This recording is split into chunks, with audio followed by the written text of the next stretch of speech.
नमस्कार, साशास रेसिपीमध्ये आपलं स्वागत आहे। आज मी बनवणार आहे हिरव्या वाटणातील वांग्याची भाजी। तर तुम्ही बघू शकताय की रेसिपी किती छान आणि मस्त झाली आहे ही भाजी। चला तर आता आपण रेसिपीला सुरुवात करूया।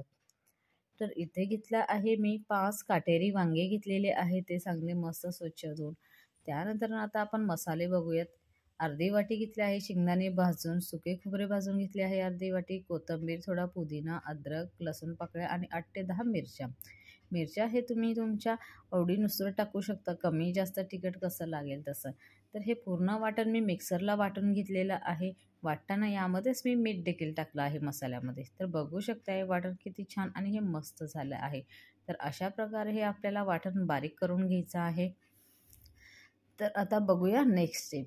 तर आता इथे मी अशा प्रकारे वांगे कट करून याच्या पाण्यामध्ये टाकले आहे, म्हणजे काळे पडत नाही। तर तुम्ही बघू शकता अशा प्रकारे मी मस्त फोडी करून घेतल्या आहेत वांग्याच्या आणि यामध्ये पूर्ण काटोकाट असा मसाला भरला आहे, जे आपण वाटण तयार केलेलं आहे। तर तुम्ही बघू शकता अशा प्रकारे मी सर्व वांगे हे भरून घेतलेले आहे ते मसाल्याने।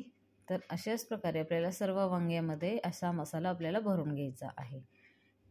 तर पूर्णपणे आपल्याला ही वांग्याची रेसिपी जी आहे तर पूर्णपणे मी वांगे यामध्ये मी मसाले भरून घेतले। तर तुम्ही बघू शकताय पूर्ण वांगे हे मसाल्यामध्ये मस्त हे चांगले कोट करून घेतले आहे ते। तर रेसिपीला सुरुवात करूयात। इथे मी फोडणीसाठी घेतला आहे 2 चमचे तेल, यात जिरे आणि कढीपत्ता टाकून फोडणी दिली आहे। वाटण टाकून याला चांगले 2 ते 3 मिनिटं मसाला तेलामध्ये चांगला फ्राय करून घेतला आहे।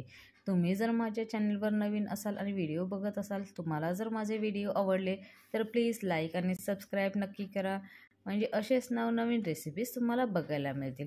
तर 2 ते 3 मिनिटं मसाला भाजून घेतला आहे। तर तुम्ही बघू शकता किती छान आणि मस्त तेल सुटलं आहे। तेल सुटल्यानंतर यामध्ये आपण मसाला भरलेले वांगे टाकून मी याला चांगले 2 ते 3 मिनिटं मस्त फ्राय करून तेलामध्ये मसाले कोट करून घेतले आहेत आणि 5 मिनिटासाठी याला चांगलं वाफवून घेतलं आहे पाणी न टाकता।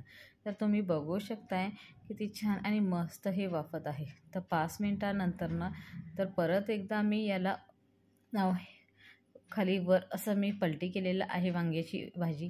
तर अशाच प्रकारे हे आपल्याला पूर्ण वांगे परत एकदा मिक्स करून घ्यायचे आहे। ते हिरवं वाटण वाटलेल्याच भांड्यामध्ये मी थोडंसं पाणी टाकून ते पाणी आपण भाजीमध्ये मी टाकलेलं आहे। तर तुम्ही बघू शकताय की भाजी किती छान आणि मस्त दिसत आहे। अशी हिरव्या वांग्याची ही भाजी आपली मस्त झाली आहे। तर अशाच प्रकारे ही रेसिपी आपल्याला बनवायची आहे। तुम्ही जर नवीन असाल तर प्लीज लाईक